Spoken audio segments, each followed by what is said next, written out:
Laurent, ultra réel, à Valérie Valère. À 17 ans, ils m'ont mis dans un cachot. Je ne pouvais pas voir le soleil qui brillait au cœur de la nuit. J'avais dit à mes parents que je voulais devenir cosmonaute. Je voulais juste me barrer de ce monde-là, même si ça servait à rien de se barrer sur la Lune ou sur Mars, vu que c'était mort. Mon père n'avait pas connu son père. Alors, j'ai appelé Jim. Je lui ai d'abord parlé en anglais, puis en allemand, en russe, puis en arabe, et comme j'avais du mal avec les chiffres, le reste est venu en français. Ensuite, ma grand-mère a épousé un infirmier garde républicain, Lucien Chauvin. L'affaire était classée et le secret est enfoui.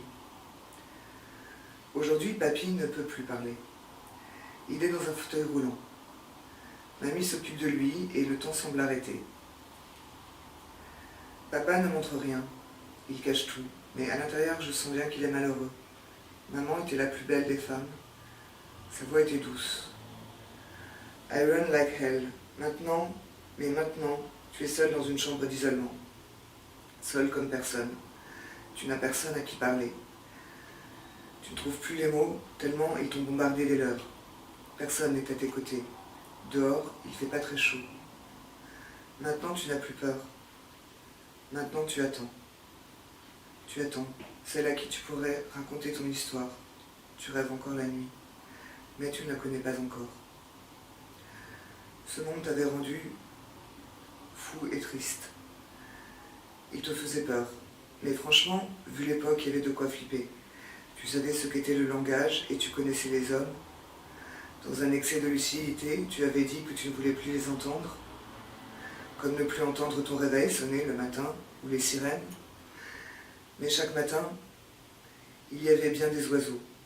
Ensuite, c'était les cris des hommes et leurs putains de machines qui faisaient de ce monde un véritable enfer orchestré avec un si capital malin plaisir.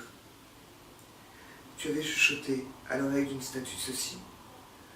Leur voix à eux, les assassins, les mafiosi, les flics, les terroristes, les traders et les petits commerçants, et ceux qui ont des flics dans la tête, les publicitaires, ceux qui s'affichent, ceux qui en parlent, presque tout le monde, les psychiatres, les vendus, surtout pas toi, les non-consommateurs, a priori, les astucieux, les techniciens, les désœuvrés, les scientifiques, les originaux, les intelligents, ceux qui parlent dans le poste, ceux dont le rôle est vraiment toujours de ne rien comprendre, les réprouvés ne percent plus la tienne.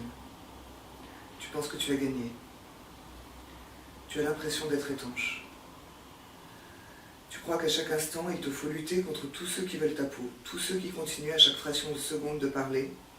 Eux, les humanitaires, ils continuent, ils rampent. Et toi, tu es déjà loin. Tu avances, tu traces. Tu sais juste d'être toi, c'est tout.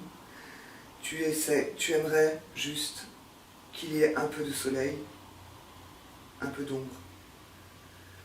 C'est simple.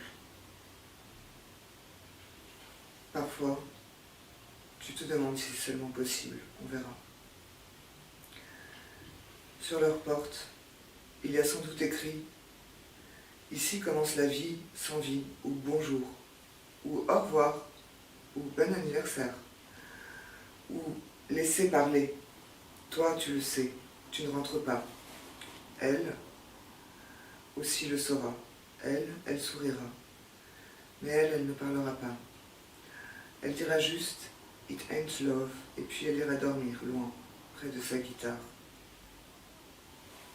Eux, mais qui eux, veulent avoir raison et à chaque instant se lèvent la tête, un coup à droite, un coup en haut, un coup en bas, bref. Vu, c'est clair. Ils t'ont vu venir eux aussi. Non, tout le monde se voit venir. Ils continuent et toi aussi tu remets ça. Ils se sentent différents. Tu te sens différent. Ça les apaise, ça t'aide à vivre. Regarde-les. Regarde-les, regarde-les bien. Ils pensent être les seuls à avoir tout compris. Regarde-toi. Souris ou hurle à la lune. Tu voudrais dire qu'ils en sont persuadés, qu'ils pensent que leurs petits trucs sont infaillibles. Regarde-les bien gérer la situation. Mais non. Personne ne gère aucune situation. Ils se donnent encore et encore de bonnes excuses. Tout le monde se donne des excuses. Il pense même que si quelqu'un parle, c'est parce qu'il essaie de se justifier.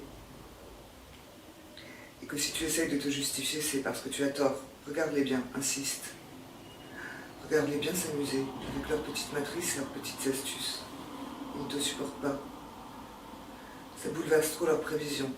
Tu rêves, ça ne bouleverse rien.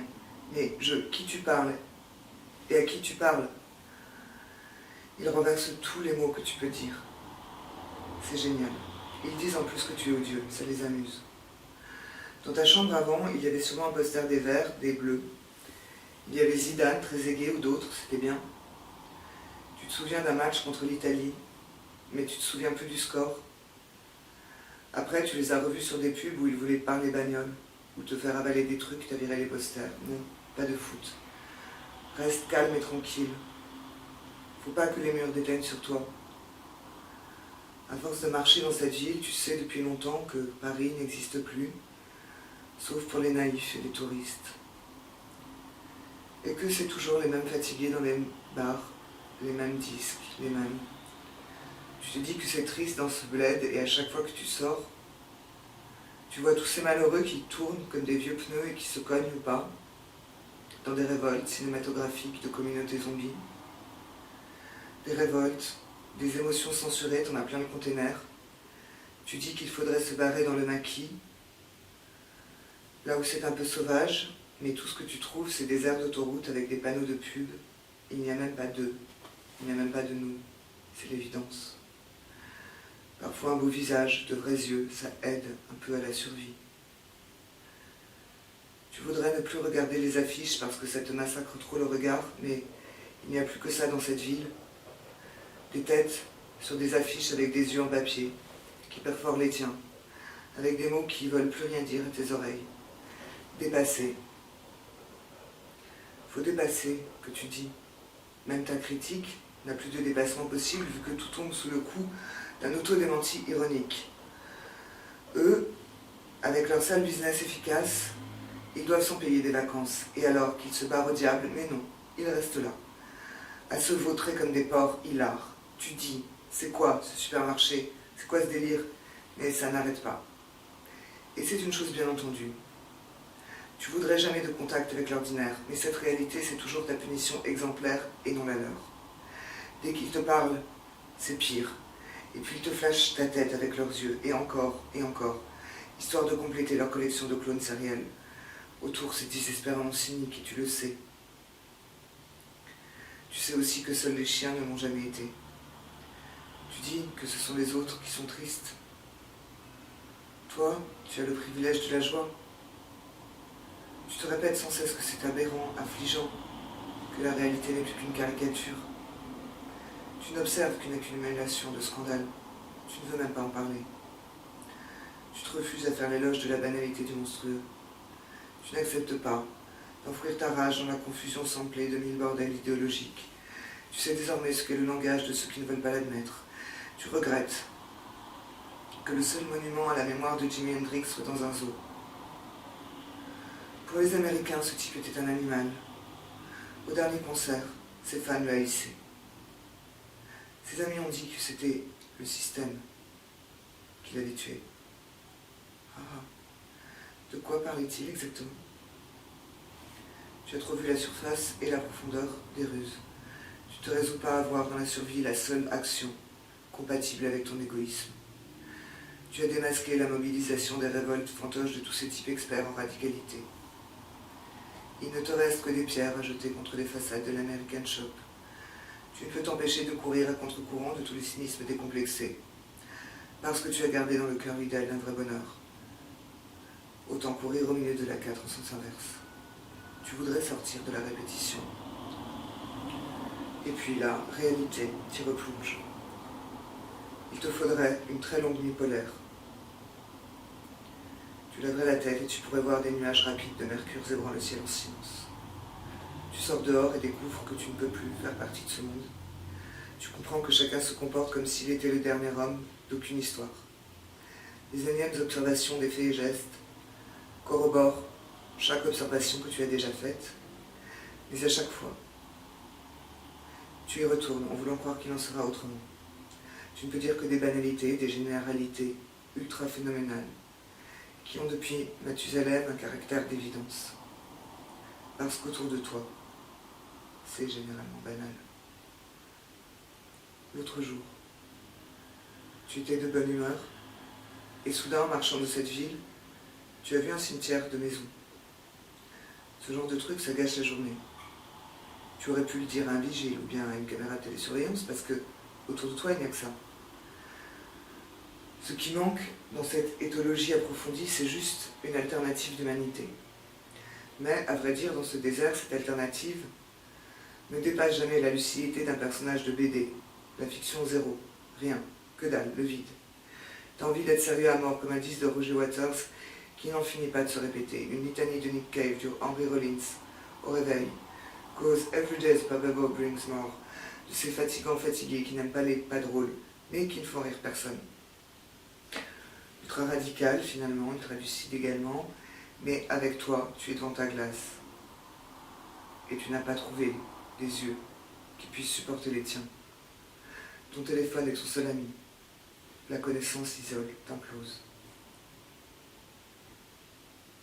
Ça fait perpète que tu as fait le tour des lieux, le tour des têtes, des dramatiques fêtes, écouter leurs disques de Michael Jackson. Belle lurette que la minable géopolitique des situations n'a plus aucun mystère. Tu es même rentré dans les neurones de Bill Gates, comme chaque caissière. Tu as percé à fond le rapport cognitif de l'être au monde, de ce présunique interstellaire, celui de l'être et de l'économie des voies rapides de la peur, et de l'hyperpolitique des Electronical Pop Boys, fait et refait la critique de la culture des sociétés en 16/9. Tu te demandes même pourquoi les hommes en parlent encore.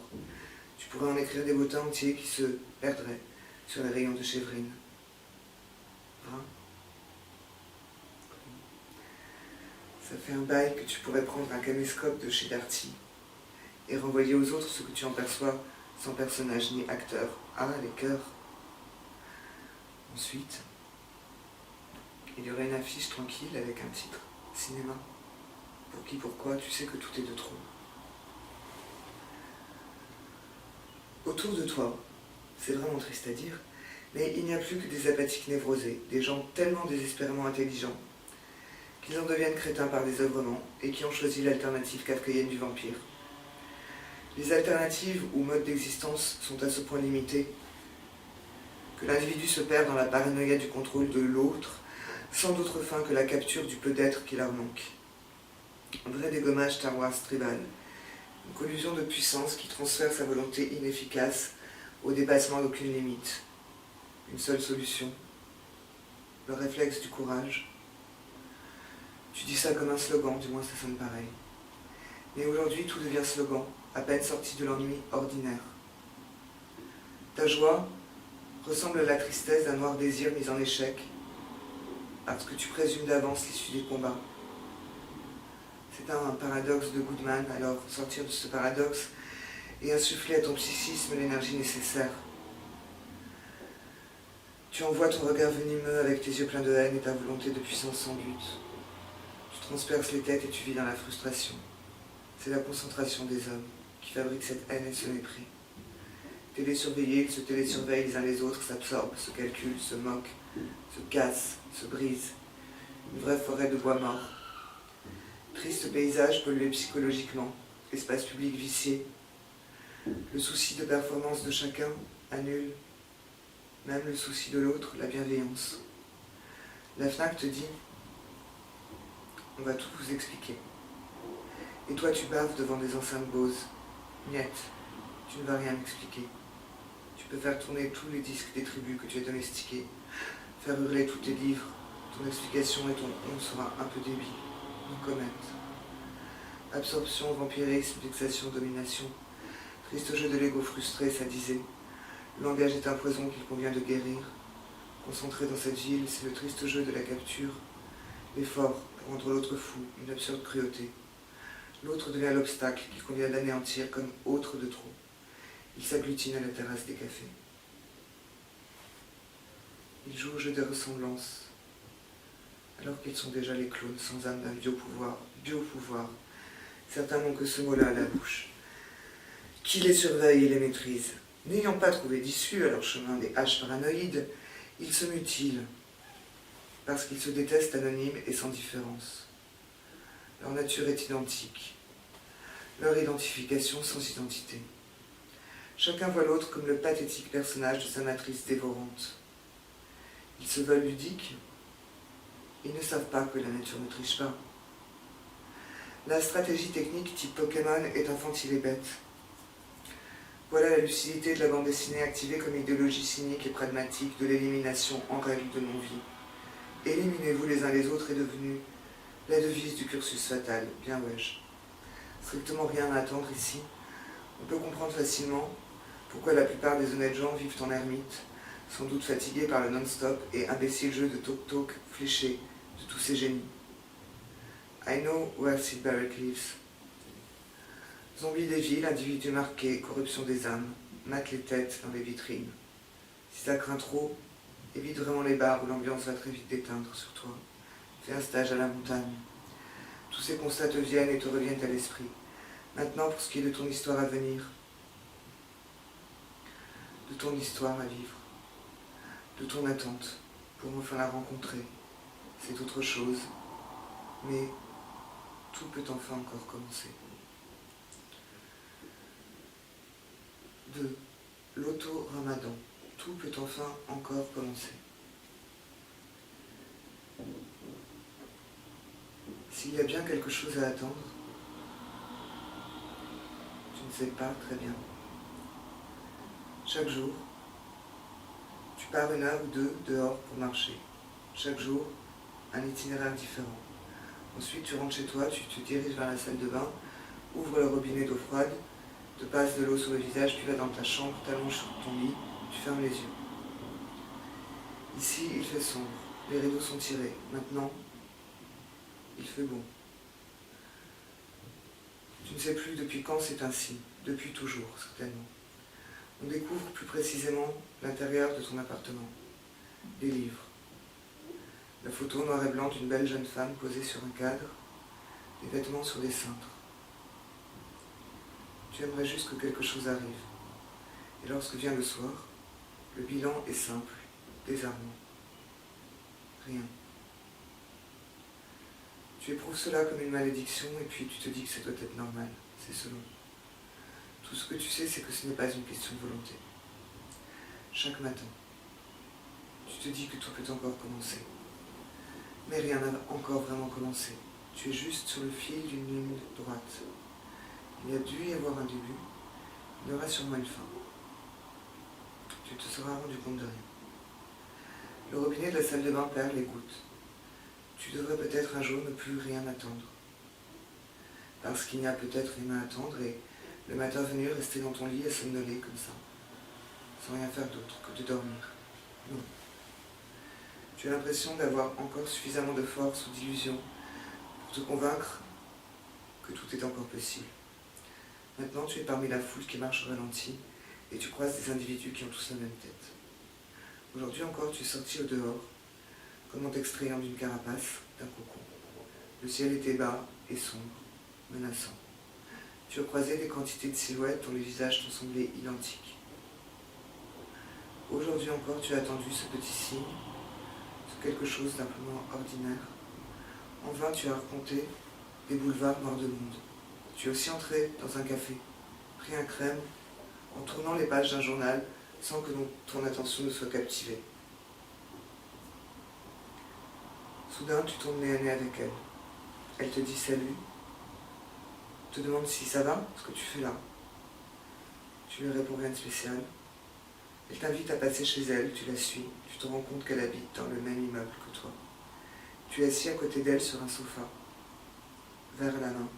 Vous regardez, d'un air ironique, la TV, jusqu'à ce que la sonnerie de l'interphone résonne dans la pièce. Elle se lève, décroche, combiné.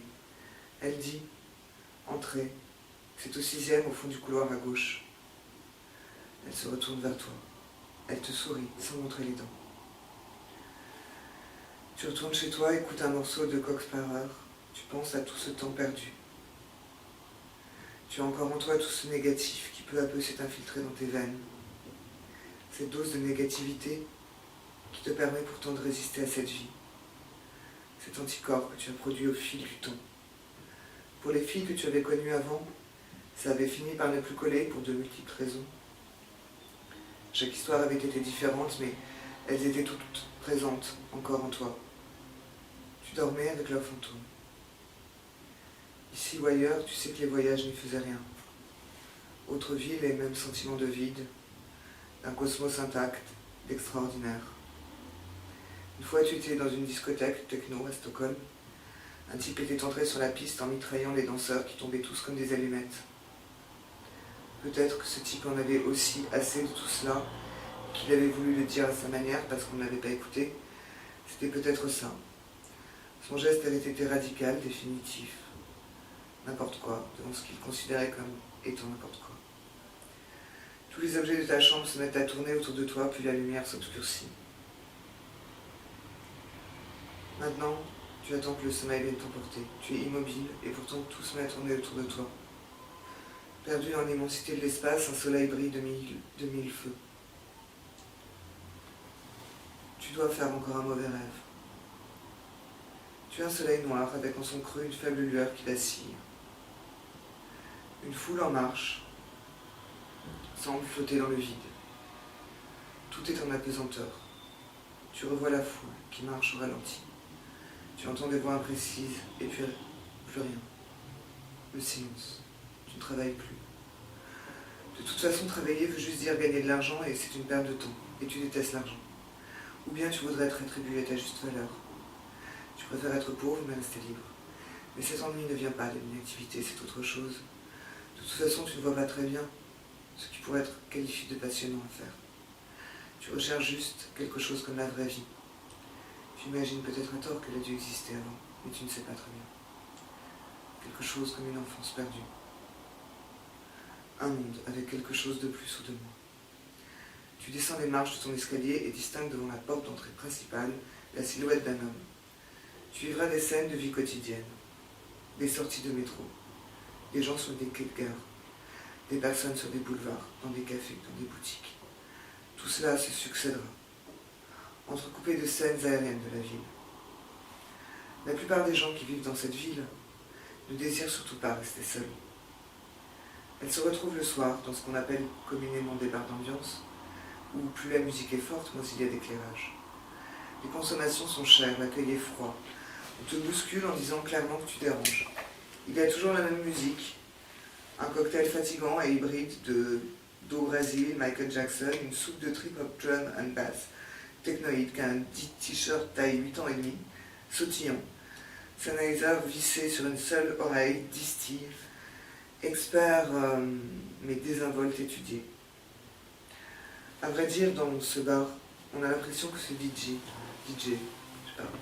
tel un autiste, est tout seul dans sa chambre, même si le patron vient de temps en temps pour baisser le son, histoire de montrer que ici c'est chez lui, et comme un gros chien veut toujours aboyer plus fort que tous ces nains aux mauvaises mines qui pullulent sur son territoire. Triste figure d'ambiance qui ce soir se lâche complètement. Maintenant ils sont heureux. Tout le monde est heureux, car sûr de réaliser dès la fermeture du bar un nouvel et énième épisode de leur vie sentimentale, un film de cul réel. Les hommes et les femmes étaient isolés dans une survie de couple falsifiée.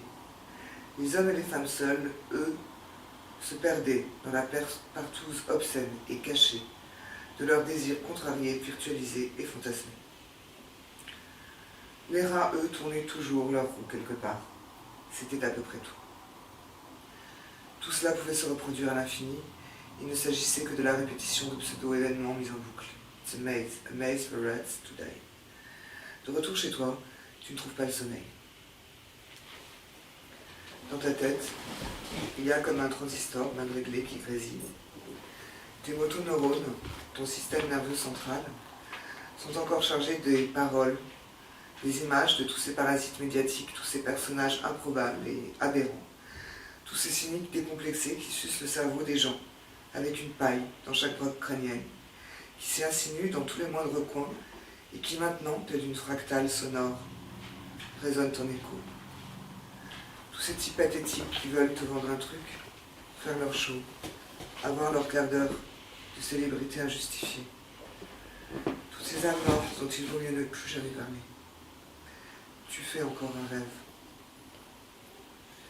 Tu es dans une salle de meeting, habillé d'un ridicule costume, cravate, un vrai veste, au pupitre d'une estrade et parle devant une vaste audience. Mes chers compatriotes, avant de commencer une ère nouvelle, je voudrais par des mots simples exprimer ma reconnaissance à vous tous qui ont permis à ce pays de renouer avec ce qui avait depuis longtemps disparu. Le retour à la vérité. Je sais que je vous suis redevable du vote massif qui me permet aujourd'hui d'accéder aux plus hautes fonctions et responsabilités de l'État. J'ai toujours pensé que vous étiez des individus libres et exigeants. J'ai toujours su cela, parce que les impressions que vous me donniez ont toujours été significatives. Les petits malins ont cessé de répandre insidieusement dans les esprits l'idée de la crise.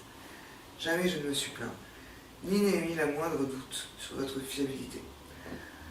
Dans ton rêve, il y eut beaucoup de joie et d'applaudissements au début. Après, il y eut quelques mécontents, comme toujours. Tu dus repartir dans un endroit calme et tranquille. Tu sais qu'un homme seul est vulnérable. Et puis, ton téléphone sonne. C'est un appel généré par ordinateur. Tu décroches, et il y a un long silence, le temps que la communication entre l'ordinateur de la boîte de télémarketing et toi s'interconnecte.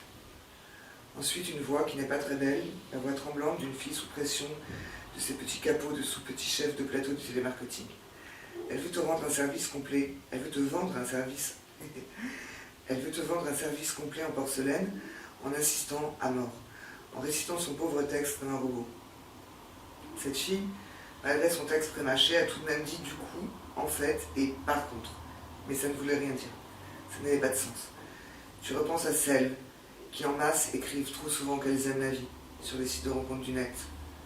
Comme si on pouvait aimer la mort. C'est idiot. Cette fille au téléphone en fait peut-être partie, mais de quelle vie parle-t-elle? Celle qui, comme Dieu, n'existe pas? Rien. Dorénavant, et je dois m'y soumettre. Avancer, oui, plus loin, plus encore. Peut-être plus loin dans l'abîme. L'oubli est fragile. Le souvenir obsédant, répétitif, lancinant. Je cherche le salut partout. L'amitié, pour l'instant, comme seule source de réconfort. Souffler, respirer profondément, voir du paysage, prendre de l'altitude, se laver les yeux et le cerveau, toujours vouloir être ailleurs, jamais satisfait de ce que je vois autour, être souvent affligé, ne plus rien attendre en retour, sortir de la spirale infernale de la répétition. Je reste tendu comme un arc, puis parfois je laisse aller, je me relâche. Qu'attendre maintenant? Quelle illusion encore déjouée? Dans quel piège tomber encore? Combien de thunes dépenser encore en café pour rien dehors? Offrir un triste savoir finalement, car la lucide réalité est souvent triste. Le gai savoir me fait bien marrer. La fidèle reproduction de la réalité n'est pas un doux rêve. Insensible s'abstenir, qu'attendre des inconnus. Sinon uniquement des rapports marchands, faits de réseaux et de simples formalités d'usage, avec l'impression que chacun tente de tirer des avantages sur les autres. Un utilitarisme désinvolte et décomplexé, où tout le monde essaye d'enfiler tout le monde. Voilà le pseudo-monde du travail et les rapports pseudo-sociaux. Non, ta vie n'a pas d'histoire. Rien ne se passe vraiment. Tout à l'heure, tu es sorti prendre un café dans un bar. À côté de toi, il y avait deux mecs ultra fatigants qui n'arrêtaient pas de parler pour ne rien dire. Tu as dû mettre tes écouteurs à fond pour les faire taire. Puis tu es rentré chez toi. No means no. Prendre de la vitesse. Passer outre les déceptions. Se faufiler encore plus loin. Rester le moins possible chez toi. Se perdre dans les zones publiques. Reprendre le contrôle de soi. Ne pas désespérer. Attendre le fameux kairos, le moment opportun. Le temps est un ami. Éponger ta douleur de trop de mauvais contacts. Maintenant, avec du Bob Dylan dans les oreilles, tu marches dans les rues. Ton pas est léger. Tu aimerais provoquer une rencontre. Tu verras bien. C'est ce qui t'anime chaque matin pour te lever de ton lit. Un signal. Que peut-on avec les mots? Que dire? Quoi garder sous silence? Comment vivre parmi les spectres? Trop donner. La générosité connaît-elle le retour? Ou ne faut-il pas l'attendre? Aujourd'hui, beaucoup d'artistes et peu d'hommes.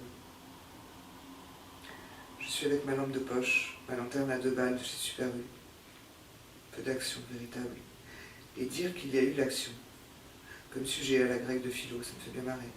L'homme qui rit, ça caille. Qui sera l'heureux élu? Je patiente. La vie devant toi et derrière eux. Faire silence. Profondément silence. Garder tout en mémoire vite. Garder tout en mémoire vive et ne rien retenir. Ton disque dur est saturé. Ne garder à l'esprit que l'essentiel. Vive la capacité d'oubli. Tu as trouvé un travail alimentaire. Celui de t'occuper d'enfants différents. Autisme, Asperger et syndrome de Williams. Tu t'es confronté à la bêtise et la cruauté des autres enfants. Rien ne t'attend. Tu es dans ton caisson hyperbare, insensible aux hurlements des gamins. Adrien est très sensible au bruit. Le jour de la séance d'incendie, il a flippé. Dans la classe d'Adrien, il n'y a que des gosses de riches, arrogants, odieux. Adrien, lui, est gentil. Le syndrome de Williams développe aussi la capacité d'empathie. Il a un besoin affectif énorme. J'essaye de le soulager. La prof d'anglais est dépassée. Elle n'a plus d'autorité. Bien sûr, les enfants en profitent. Ils repèrent chaque faiblesse. Que faire contre la cruauté? La connerie. Je n'ai pas de solution.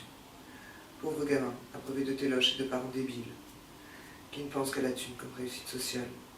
Même ambiance avec les adultes du café de la place du commerce, je les perce à jour, leurs âmes sont mortes. Un monde vide fait de répétitions et de banalités. Maintenant, cours de français, fragmentation, ponctuation. La prof fait son show avec une voix légèrement criarde. Avant, elle écrivait, maintenant, elle a laissé la littérature de côté. On sent un peu d'aigreur à ces vieilles France. Elle parle de points de fragmentation forte pour segmenter les phrases. C'est très technique. Ça manque de poésie, de souffle, de poésie. Un cours de français pour pharmacien, pour futurs médecins. La technique de l'écriture, ok, mais pas d'exemple littéraire. Un peu un dressage technique, les ordres impératifs, l'ordre pour combler sa frustration. Elle dit comme exemple, sors immédiatement. Est-ce à moi qu'elle s'adresse? Je dois faire un peu masse dans son système nerveux central. Absence de cahier, hors de retenue. De la discipline pas très subtile. Elle insiste qu'il sorte immédiatement. Mais à qui parle-t-elle? Je me sens visée. Est-ce bien de la parano ou du bon usage de la parano? Une vigilance. Adrien va prendre la parole. Le verbe sortir, je le conjugue au présent. Je marquerai 0. Elle est ignoble avec Adrien. Elle essaye de le coller. Elles se sont déstabilisées par ma présence. Tu sors immédiatement. Qui? Moi? La classe? Ma présence encombre. Mais j'aime bien. Je ris intérieurement, une grande jouissance de l'esprit. Qu'est-ce que je fous là? À part gagner de la thune, misérablement, 998 € par mois. Et je n'ai toujours pas été payé, il me reste 14,42 € sur mon compte. Juste de quoi faire le plein du Vespa et du frigo et des clopes. J'attends pour m'acheter une cigarette électronique. Je ne sais pas si ça va marcher. Là, je vide mon cerveau. Je laisse aller l'écriture, peu importe, je relirai plus tard, je verrai bien. Maintenant, elle fait des phrases du genre victoire du 15 de France. Du pain et des jeux, des petits commerçants et des banquiers. Je décode tous les langages, ça fait vraiment flipper de capter l'esprit de l'autre, de percer à jour son âme, il est transparent. Tous les visages sont transparents. Exemple de phrases emphatiques, exemple de forme. Elle dit aux gamins qui s'en tapent, Molière est un auteur reconnu dans le monde entier. Il les emmène à la chic comédie française. On sort en silence, on ferme la porte. Conseil pédagogique d'Eliott. Décodage du roman familial. Misère. Là, Eliott est avec ses parents. Eliott a tout compris. Là, je suis en cours de français, lecture de Gilgamesh. Lecture du réel. Décodage des psychologies, des visages. J'aime bien cette prof de français, elle est généreuse, pleine de bonté. Salle des profs. Étalage de compétences et curriculum vitae, territorialisation et divergence politique. Elle parle espagnol. Elle se la joue avec son accent, mais elle ne dit rien en fin de compte qui vaille la peine. Que dit la loi? Cours d'histoire. Encore une affaire d'imagination politique. Tous les profs rêvent et le pouvoir s'en moque. Les lois Ferry rendent l'école primaire gratuite, obligatoire et laïque pour tous. Tout est question d'imposer son autorité. Les profs rattrapent leur frustration politique par un savoir qu'ils redistribuent. Ça veut dire quoi, progrès social? Accès égal à l'école. Que l'on soit riche ou pauvre, quelle rigolade. Mon rôle insignifiant, ma position sociale, je m'en fous. J'aime, comme Adorno et Camus, faire le choix de la modestie et laisser Enthoven faire son show en cette triste époque. Je n'arrive pas à me souvenir du titre du bouquin de Bourdieu. La Constitution impose à l'État l'organisation de l'enseignement public laïque et obligatoire. Comme Eliot, je me sens complètement inadapté. Les références me fatiguent. J'évite le name dropping, mais il faut bien, des fois, trouver des amis. Certains élèves n'ont pas de motivation. Alexandre rencontrait des difficultés en mathématiques, je gamberge. Toute cette éducation pour qu'elle travaille. Études surveillées, club panda. Mais vous avez une formation pour faire votre métier. Que de la frime, club de handball, tennis et musique. Maintenant, on parle de sport-études. Les commerçants dealers de tabac m'ont refusé le crédit d'un paquet de clopes. Ça fait 14 ans que je les ai percés à jour, rugby, PMU et une mentalité de crétin. Les profs pensent que je suis inadapté. J'ai proposé aux parents d'Adrien de lui acheter un iPad parce qu'il forme mal ses lettres. Je suis bien, là, sur ma chaise.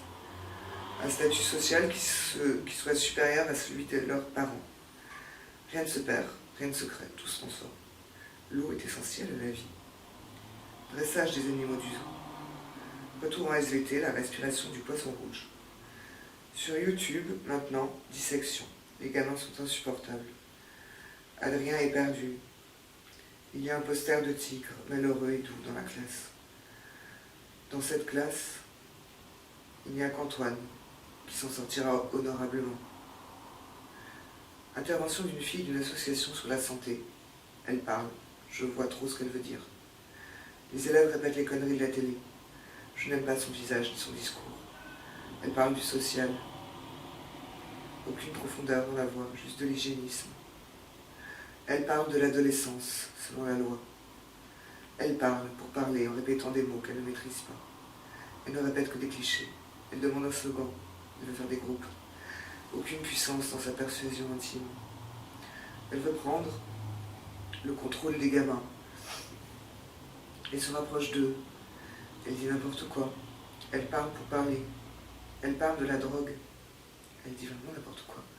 Elle veut imposer son autorité. Elle parle du moment. Les élèves parlent du film LOL. Loi comme slogan. Je trouve ça trop cliché.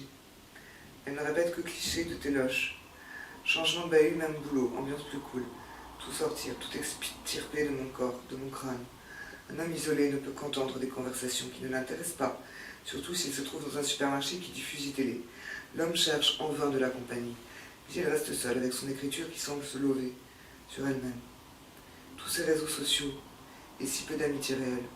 Et toujours, la réconfortante assurance et mépris de l'homme de la caverne. Spectre parmi les spectres.